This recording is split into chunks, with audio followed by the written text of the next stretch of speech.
որը դուք ներկայացնում եք դատարանում որպես կողմ, որտեղ պետք է կողմերը ունենան հավասարություն, այն դեպքում, երբ դատավորները կոնկրետ օրինակ ունենում են քաղաքական անցյալ։ Ձեր մոտ դատախազությունում կա ինչ որ քննարկումներ այդ թեմայի շուրջ, ինչ մոտեցում պետք է որդեգրեք, որովհետև մենք տեսնում ենք հատկապես անցած տարիներին, երբ գոնե մի թեթև ինչ որ կապ է տեսնում դատախազության մեղադրող կողմը որևէ ում որ մեղադրում են նրա հետ կապված դատավորի անցյալի բանի մասով շատ հստակ դիրքորոշում են ունենում եւ որպես կանոն դատավորները այդ ժամանակ ընդունում են դատախազների ներկայացրած բացարկի միջնորդությունը, բայց հակառակ դեպքերում տեսնում ենք, որ այդպիսի բան չկա։ Կան կոնկրետ գործեր, ու այստեղ կրկին եւս մեկ անգամ մենք տեսնում ենք այս երկակի ստանդարտների գործարկումը ոնց որ ինչպես որ անում է եւ քննչականը, եւ դատախազությունը, եւ սա, մեղմ ասած, արդար չէ։ Ինձ հետաքրքիր է ձեր մոտեցումը այս հարցում։ Ներողություն, ես խնդրեմ երկակի ստանդարտի հետ կապված մի փոքր մանրամասեք ինչի նկատի ունեք դատախազությունում, կադրային ընտրության։ Չէ, այս նման դեպքերում, երբ որ օրինակ դատավորը, չէ, շատ կոնկրետ ասի, դատավորի մասով, այսինքն բան որդեգրելու, եթե մի դեպքում ինչ որ կապ են տեսնում կոնկրետ դրա հետ կապված գործողություններ են անում, որովհետև իրենց դա զարմտուելնում է այդ ժամանակ, ուրիշ դեպքերում, երբ շատ ավելի հստակ կապ է լինում ի վնաս մյուս կողմի ու երևի թե ի օգուտ դատախազության, այդտեղ իրանք կարծես չտեսնելու են տալիս, նորմալ են դա համարում ու ոչինչ չի արվում։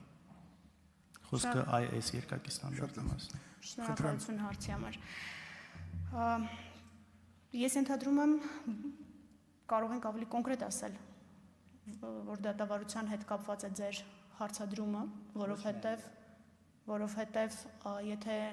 նստած եք նիստերի դահլիճում վստահ եմ հետևել եք, բացարկի հետ կապված դատախազությունը դիրքորոշումը պնդեց, որ բացարկի վերաբերյալ հարցերը քննարկելուց հետո նոր դատախազությունը հանդես կգա միջնորդությամբ։ Պաշտպանական կողմը պնդեց, որ բացարկի հարց չի կարող քննարկվել, որովհետև իրենք տեղեկացված չեն մեղադրանքից։ Եվ վստահ եմ, հիշում եք, որ դատարանը որոշում կայացրեց հաջորդ դատական նիստին անդրադառնալ այն հարցին, թե սկզբից բացարկների հարցն է քննարկելու, հետո դատախազության միջնորդությունը, թե ոչ։ Այսինքն ձեր այն հետևությունը, որ դատախազությունը կողմ է որևէ երկակի ստանդարտի, գոնե իմ տեսած դատավարությունում չի հիմնավորվում։ Եթե որևէ այլ օրինակ գիտեք, խնդրում եմ ասեք, մենք ուշադիր կլինենք։ Օրինակները շատ են, կոնկրետ եթե ուզում եք օրինակներից խոսեք, ես դրա համար չկոնկրետացրեցի։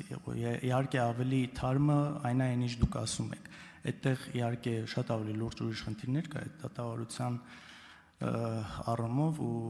պաշտպանական կողմը ինչ է ասում է մենք չենք հասկանում ինչ օդվածով ենք մեղադրվում, որ մի հատ էլ հասկանանք բացարկի միջնորդություն ունենք, թե չունենք դատավորին։ Խոսքը ստեղ դրա մասին չէ միայն։ Կոնկրետ իմ դեպքում եղել է օրինակ Մասիս Մելքոնյան, ով ընտրություններին մասնակցել է հակադիր բևեռում, կոնկրետ ընտրացուցակում է եղել 14-րդ համարը, կոնկրետ կուսակցության, որը մեր հակադիր բևեռում էր ու սրա հետ կապված դատախազությունը ոչ մի խնդիր չի տեսել, պաշտպանական կողմի ներկայացված բացարկները ոչ մի ազդեցություն չեն ունեցել, դե մակագրումներ հատուկ ամեն կերպ արվել է նույն մարդուն, բայց ես ընդհանուր դիրքորոշում եմ ուզում հասկանալ, որտեղ վաղը մյուս օր էլ կարող է օրինակ մեր գործընկերներից մեկը դատավոր դառնա, արդյոք դատախազությունը նորմալ է համարելու, երբ որ ինչ որ գործով մյուս կողմում գտնվող մարդկանց հետ կապված գործերում իրենք հանդիսանան որպես դատարան։ Խոսքը ավելի խնդրում եմ ընդհանուր։ Շատ լավ։ Պատասխանը արձագանքեք, այո։ Ես ձեր նշած դատավարությունների հետ կապված էլի պետք է ասեմ, որ դատարանը որոշում է կայացրել բացարկի, ինքնաբացարկի վերաբերյալ հարցով, դուք իրավաբան եք ու շատ լավ եք պատկերացնում ինքնաբացարկի վերաբերյալ որոշում կայացնող սուբյեկտն ով է, եւ շատ լավ եք պատկերացնում ինչա նշանակում քրեական արդարադատություն, որը կողմերի հավասարություն չի ենթադրում, մրցակցային դատավարություն է, եւ դատախազությունը յուրաքանչյուր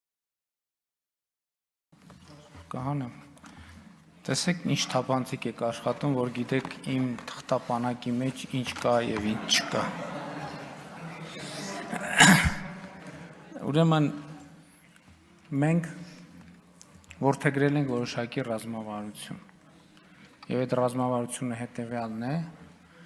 որ անվտանգային ոլորտում ընդհանուր առմամբ մեր ռազմավարությունների հիմքը պետք է լինի լեգիտիմությունը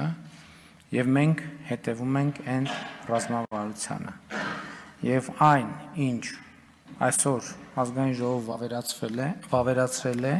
ես կարծում եմ, որ մենք պետք է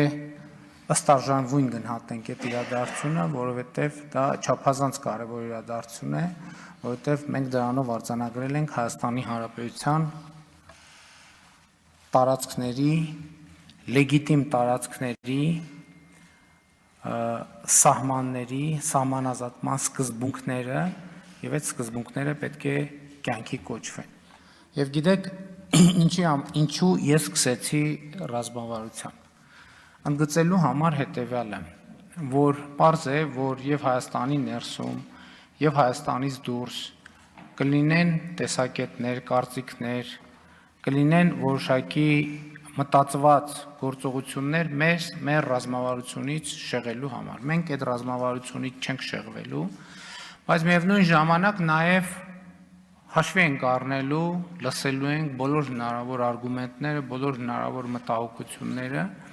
բայց նաև պիտի արձանագրեմ, որ այդ մտահոգությունները հասցեագրելու բոլոր մեխանիզմները վավերացրած կանոնակարգը նախատեսում է եւ ընդհանուր առմամբ պիտի արձանագրեմ նաեւ, որ կանոնակարգում սահմանված է ոչ միայն հատվածական սահմանազատման հնարավորություն, այլև սահմանազատման գործընթացը ըստ էության ավարտվում է ամբողջական սահմանազատման գործընթացով։ Այսինքն եւ ուրիշ կերպ չի կարող լինել, որովհետեւ ամեն հատված պետք է սահմանազատվի, այդ սահմանազատումը պետք է արձանագրվի որևէ կերպ եւ հետագա process-ները իրականացնելու համար։ Իսկ այն ինչ որ տեղի է ունեցել նախորդ շրջանում, Գիրանց ոսկեպար հատվածում, ես էլ եմ ասում, կան տարբեր գնահատականներ, իմ գնահատականն այն է, որ դա շատ մեծ եւ շատ լուրջ հաջողություն է առաջին հերթին անվտանգային ոլորտում, որովհետեւ հիշում եք, բոլորը ասում էին, թե ինչպես են երեխաները դպրոց գնալու Տավուշի մարզի Գիրանց գյուղում, երեխաները Տավուշի մարզի Գիրանց գյուղում դպրոց գնում են հաճույքով, անվտանգության զգացումով եւ Գիրանցում դպրոց գնալը վերջին 35 տարում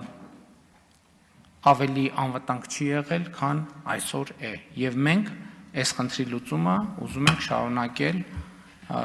այս իրադրությունը ուզում ենք ստեղծել Հայաստանի Հանրապետության բոլոր սահմանամերձ բնակավայրերում։ Շնորհակալություն, արձագանք։ Ուզում եք, շատ բան կարող եք ուզենալ, մենք կարանք հավատանք, կարանք չէ ու բնականաբար շատ բաների նաև տեսնելով գործողությունները մեղմ ասած հավատ չեն ներշնչում։ Բայց հիմա ես խոսում կոնկրետ բանից։ Այս մոլորեցնելը պետք չի, որտեղ կոնկրետ այս կանոնակարգում գրված է, որ